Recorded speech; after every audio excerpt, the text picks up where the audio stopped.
Olha que interessante. Macronutrientes e liberação de insulina. Ali está o carboidrato. Você ingere um carboidrato, se eu medir a sua insulina no sangue, olha como é que ela vai subir. Já a proteína, se você come uma proteína, parte dessa proteína vai virar açúcar, mas não é muito. Vai subir a glicemia, mais muito. Mas se você come gordura, que está aí em azul, não sobe a insulina no sangue. Então, qual que seria a dieta ideal para o diabético? Gordura. E isso começou a mudar tem uns 15 anos. Hoje nós sabemos, tem publicações e mais publicações e mais publicações que nós vamos ter a oportunidade de discutir rapidamente aqui. Tá claro isso aí para você? Muito bem. Então, existem algumas mentiras diabéticas. A primeira delas é: diabetes é uma doença crônica progressiva. Não necessariamente. Ela pode ter uma reversão. Reduzir a glicemia é a meta do tratamento. Não é. É reduzir a insulina. O problema é insulínico, não é glicêmico. Glicemia é como se fosse a febre numa gripe. Você tratando a febre, você não está melhorando ou piorando a gripe. Você está tratando um sintoma.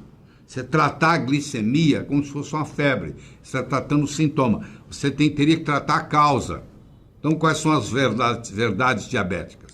Primeiro, diabetes é uma doença nutricional curável. Com remédio? Não. Se ela é uma doença nutricional, ela vai ser curada com nutrição. Ela não irá ser curada com remédio. Não tem remédio que cure diabetes. Por isso que ela fica chamada de uma doença crônica. Reduzir a resistência insulínica é a meta, e não baixar a glicemia. Porque se eu baixo a glicemia, per se, eu vou jogar o açúcar para onde? Para dentro da célula. Onde você acha que é mais nobre? No meio sanguíneo ou intracelular? Para que existe o sangue? Para levar e trazer nutrientes e trazer o lixo das células. O sistema vascular existe para servir um sistema mais nobre, que é o tecidual, que são os tecidos, que são as células. Quando eu coloco insulina, por exemplo, num paciente diabético, eu estou pegando a glicemia dele, o açúcar que está no sangue dele, e vou injetar esse sangue, esse açúcar, numa estrutura muito mais nobre do que o sangue, que é o intracelular. Eu estou escondendo o lixo abaixo do tapete, entendeu? Mas o cheiro continua. Então, a verdade diabética é que é uma doença nutricional curável e reduzir a resistência insulínica é a meta. Bom, nós falamos sobre proteínas, nós falamos sobre açúcar, agora nós vamos falar sobre gordura, que são os ácidos graxos. O lobo mau sempre será mau se ouvirmos apenas a versão da Chapeuzinho Vermelho. Depende para quem você pergunta. Você pergunta para uma pessoa que ganha dinheiro com esse conceito de que gordura faz mal e que colesterol é perigoso, ela vai dizer para você, ela tem que defender o ganha-pão dela. Mas hoje os cientistas sabem que, primeiro, que o colesterol é mocinho, não é bandido, e que, segundo, gordura é muito importante. Tá? Gordura no alimento não significa gordura no corpo, só para você ter uma ideia. Gordura no alimento não significa gordura no corpo. O ácido graxo esteárico, que é esse aí, é uma gordura saturada que pode ser armazenada no tecido adiposo na forma de triglicérides. Chamava-se triglicérides até poucos anos atrás. Num congresso desses, eles resolveram mudar o nome de triglicérides para triacilglicéride. Então, você vai escutar gente falando triglicéride, você vai usar gente falando triacilglicéride. Entendeu? Os dois estão certos. A maioria continua usando triglicérides. Mas se você vê triacilglicéride, é a mesma coisa. Isso é um ácido graxo. Esses ácidos graxos se juntam no grupo de 3 com a proteína, com a molécula glicerol e formam um triglicéride.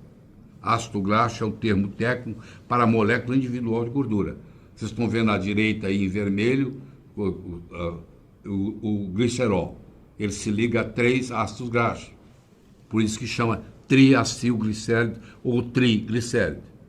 Entendeu agora por quê? Muito bem. Então, ali está o glicerol e aqui estão os ácidos graxos. Como são 3, nós vamos falar assim, um triglicéride. triglicérido, que é um trio ligado a um glicérido, a um glicerol. Esse é o modo como os seres vivos armazenam gordura. Tá? No seu tecido adiposo, isso aí vai se acumulando e você vai engordando.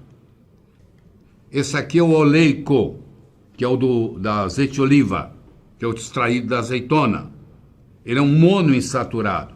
Ele tem 18 carbonos e ele é um ômega 9. Se você contar da esquerda para a direita, você vai ver que ele a insaturação está no 9º carbono, entre o 9 e o 10. Por isso que ele chama ômega 9. Esse aí foi feito para usar cru, de preferência, na salada. O máximo que você pode fazer é cozinhar com ele. Você não pode assar com ele, você não pode fritar com ele. Você não pode fritar um ovo com azeite, porque esse oleico aí, ele é instável. Se eu colocar ele na temperatura da frigideira, ele vai virar laídico.